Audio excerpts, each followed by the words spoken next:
que nos interesamos de alguna manera en fomentar, en promover el hábito de la lectura y de la escritura entre los niños y los jóvenes, por lo cual pues yo los invito a que aprovechemos y a que disfrutemos esta tarde que tan generosamente Nacho ha aceptado compartir con nosotros para reflexionar en torno al tema de leer y escribir en México. Nacho, muchísimas gracias.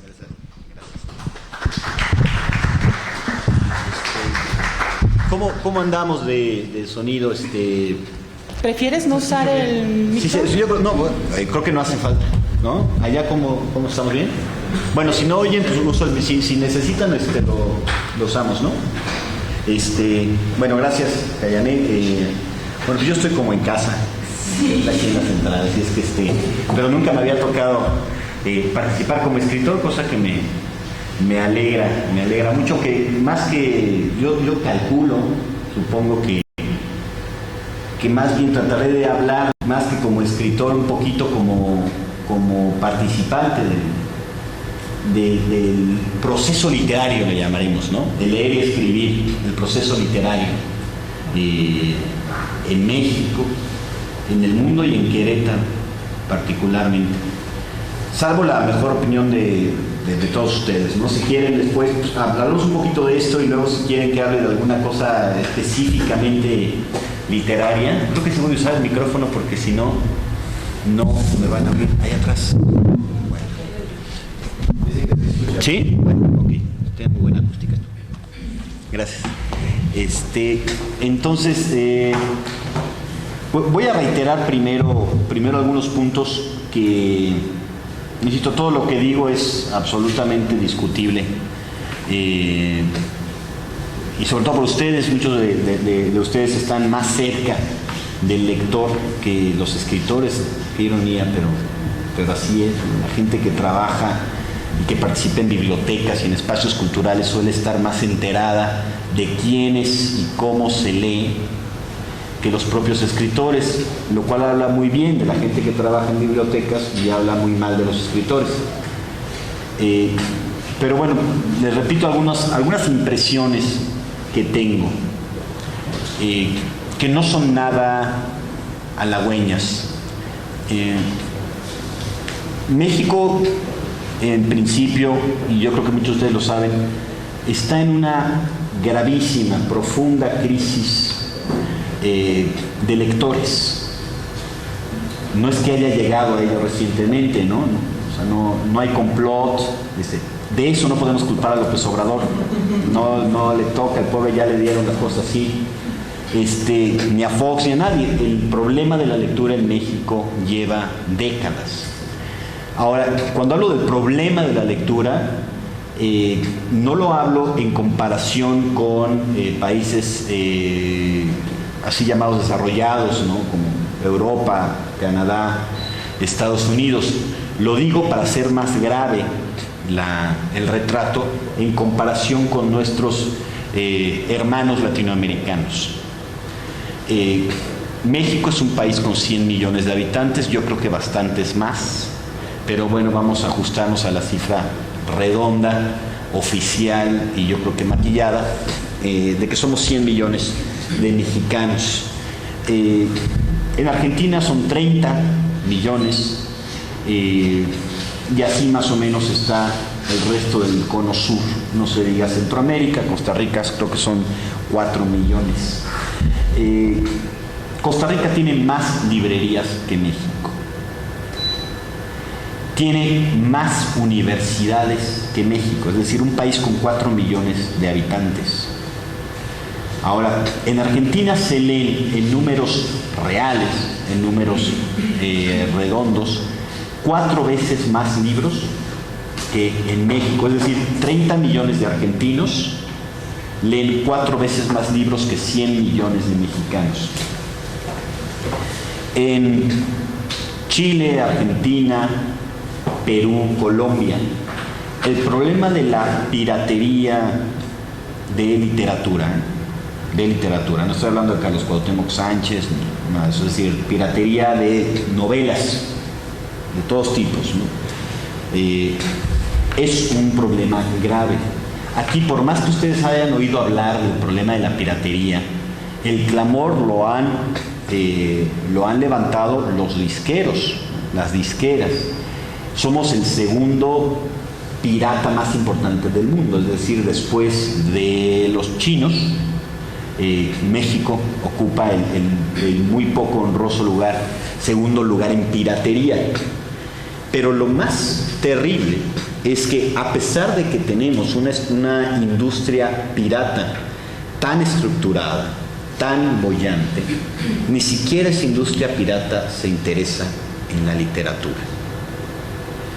Con honrosas excepciones como Harry Potter, que yo sí llego a considerarlo como una obra literaria, a diferencia del Código Da Vinci, que no lo considero una obra literaria, ¿no? Pero bueno, eso está sujeto a debate. Pero bueno, lógicamente un libro como Harry Potter, que ha vendido millones y millones y millones, o varios libros como los de Harry Potter en el mundo, pues tenían que ser pirateados. Pero el hecho de que no haya una industria pirata hacia la literatura quiere decir que en México no se quieren libros ni regalados, es decir, no baratos. También quiere decir que en México no se lee, no porque no se tenga dinero para el libro, sino simplemente porque el libro no interesa. En Finlandia el promedio de lectura es de 41 libros por persona al año. Eso es muy impresionante. Por supuesto que ahí no hay tele. Hay mucho, o sea, la tele les interesa menos que los libros, procuran no tener hijos, y hace mucho frío, ¿no? Entonces, pues bueno, leen muchísimo. En Alemania se leen 8.5 libros por persona al año, en Escocia se leen 12 libros por persona al año, en México se leen, las cifras varían, la de la UNESCO, si no me equivoco, está entre 0.4 y 0.5 libros al año. Eso sin considerar qué tipo de libros se está leyendo. ¿Qué explicaciones hay para todo este problema? Yo he conocido muchísimas versiones. La primera, que es la que siempre viene a nuestra mente, es la económica. Vuelvo a decirles, supuestamente el libro sería un artículo de lujo, y en un país con millones de personas viviendo en pobreza o en pobreza extrema, pues el libro es lo último que tendrían que buscar. Pero ya les dije que eso no es estrictamente cierto. Ha habido muchísimos programas ¿se acuerdan aquellos de Con la Frente en Alto? Por ejemplo, no sé bueno, yo recuerdo, fue hace como 20 años, que procuraba repetir un modelo que intentó José Vasconcelos, muy ingenuamente, de hacer estos libros regalados, el antecedente de las bibliotecas de aula y todo eso, es decir, que hubiera libros clásicos, la Ilíada, la Odisea, etcétera, al alcance de todos. En muy bonitas ediciones, porque al alcance de todos siempre estuvo Porrúa, ¿no? Sepan cuántos, que son unos libros espantosos, que viven de no pagar derechos de autor. Es decir, los de Porrúa siempre están esperando, antes el derecho de autor vencía, el patrimonial vencía a los 50 años de la muerte del escritor. Entonces, si ustedes se pueden dar cuenta que la edición del Ulises de James Joyce de Porrúa sale justamente cuando se cumplen los 50 años de la muerte de James Joyce, el mismo año en el que se cumplen los 50 años de la muerte de Pirandello. Entonces Porrúa siempre estaba esperando que se cumplieran los años de la muerte para no pagar derechos. De todas maneras, el esfuerzo es muy importante, es válido. Todos, creo, hemos leído, especialmente como textos de secundaria o de preparatoria o incluso en la carrera, ediciones de Porrúa, que son lamentables, ¿no? Pero son lo único que hay y son bastante accesibles. Es decir, en México, quien quiera leer sin dinero puede leerlo, puede hacerlo. Otra teoría, y que es un poco disparatada, pero yo estoy más o menos de acuerdo con ella, es que en México se nos enseñó a leer, y creo que por desgracia se sigue enseñando en la educación pública, mediante el método fonético onomatopéyico. No sé si alguno de ustedes conoce esto del método. Es decir, en México aprendemos a leer letra por letra. Aprendemos a escribir mamá escribiendo la M, la A, la N y la A. Por lo tanto, leemos por letra. Es decir, el mexicano lee letra por letra.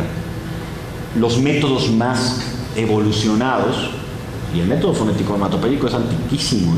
Los métodos más evolucionados enseñan al niño a leer por imagen. Es decir, cuando el niño ve la palabra perro, no lee P-E-R-R-O, ve la palabra perro. Si alguno de ustedes ha tomado algún curso de lectura rápida, sabrá que en eso se fundamenta la lectura rápida. En no leer, en este caso la lectura rápida es no leer ni siquiera por imagen de palabras, sino leer por imagen de la página. Es decir, se educa a la mente para que perciba uno la página completa y no lea cada una de las frases. Pero bueno, en el caso de México, leemos letra por letra. ¿Y qué es lo que eso provoca? Provoca lectores muy cansados, lectores muy perezosos. Es decir, en México no podemos leer mucho tiempo textos muy largos. Nos aburrimos pronto, nos cansamos pronto porque leemos despacio y leemos de una manera muy tortuosa. De ahí que México sea el principal consumidor y exportador de historietas en el mundo. Es decir, en México sí se lee, pero se leen cómics. En ningún país encontrarán ustedes la variedad que hay de libro vaquero, libro trailero, libro del boxeador, libro del bolero, libro del voceador, lágrimas y risas, Calimán, Chanoc, Los Burrón, etcétera. Digamos, hay auténticos emporios, fortunas, como los de La Parra, por ejemplo, ¿no?, que se han hecho vendiendo historietas. Es decir, entonces, en México, vuelvo a decir, no se está leyendo literatura, se están leyendo cómics y no hay esperanza de que el mexicano adulto lea más literatura que a raíz de algún proyecto específico, ¿no? El panorama es, por supuesto, devastador. Más lo es hoy en día por varias razones. Más grave me parece por varias razones. Una de ellas es porque, a diferencia de otros países que han sabido y saben que se puede conciliar la cultura de los nuevos lectores, la cultura cibernética con la cultura del libro, en México se está tratando de competir, ¿no? Se sigue pensando, cosa que Harry Potter ya demostró que no es cierta, que la computadora compite con el libro. No es cierto. El miembro de la generación chip, decía Callané, que hoy en la mañana estoy hablando con unos de ellos en el colegio Celta, con unos chavitos de 13, 14 años. Para ellos la computadora y el Nintendo han estado siempre en sus casas. De la misma manera en que yo pertenezco a la generación de la tele, es decir, la tele siempre estuvo en mi casa, pero no la computadora. Para ellos la computadora es un elemento existente y presente desde su primerísima infancia, y todos ellos están leyendo y han leído Harry Potter y El Señor de los Anillos, etc. Es decir, están leyendo y no por eso van a dejar de estar en contacto con las computadoras, porque es un medio necesario, ¿no? Ahora, en México, nunca como ahora, la cultura en general ha estado de capa más caída, ¿no? Digamos, en la administración foxista, con todas las cosas buenas que esperábamos o que seguimos esperando o que ha traído con la necesidad del cambio, etcétera, uno de las marcas, de los estigmas flagrantes de la administración foxista es no solo su incultura, de la cual tenemos innumerables muestras, no solo la incultura tremenda del presidente y de su gabinete, sino el miedo cerval, el miedo radical que tienen el presidente y una buena parte de los miembros de su gabinete, si no es que todos. El único que no le tenía miedo a los libros era Castañeda, porque los escribía. Le tienen miedo a la cultura. Ninguna administración en México había realizado actividades conscientes específicamente contra la cultura. Podemos decir que hubo administraciones anteriores que no hicieron nada por la cultura. Podemos decir que hubo administraciones que utilizaron a la cultura como un mecanismo populista. Podemos decir que hubo administraciones corruptas, nefastas, lo que quieran, pero que tuvieron iniciativas importantes para la cultura. Pero ninguna administración había tomado medidas, vuelvo a decir, conscientemente dirigidas contra la cultura. Muchas de estas medidas, por fortuna, han sido detenidas, entre ellas el IVA a los libros y las revistas. Otras no han sido detenidas, como la supresión de la exención a los creadores intelectuales. Otras han seguido adelante, por desgracia, como es la creación de la Biblioteca José Vasconcelos. En fin, y bueno, una de los signos más claros es la permanencia de la administración de Sari Bermúdez en el Consejo Nacional para la Cultura y las Artes. Es una magnífica persona, una magnífica recaudadora de fondos, que sin embargo ha implementado proyectos que no han servido, y volvemos a la promoción de la lectura. México, país de lectores. ¿Por qué no sirve ese proyecto? Es decir, ¿por qué? ¿O alguno de ustedes siente que la campaña de México, país de lectores, está funcionando? Si mal no recuerdo, a mí no me tocó, yo no vivía aquí, pero creo que alguien me llegó a comentar que hubo una serie de anuncios publicitarios donde aparecía Salma Hayek, el Conejo Pérez, diciendo: yo sí leo, lean para que lleguen tan lejos como Salma Hayek, ¿no?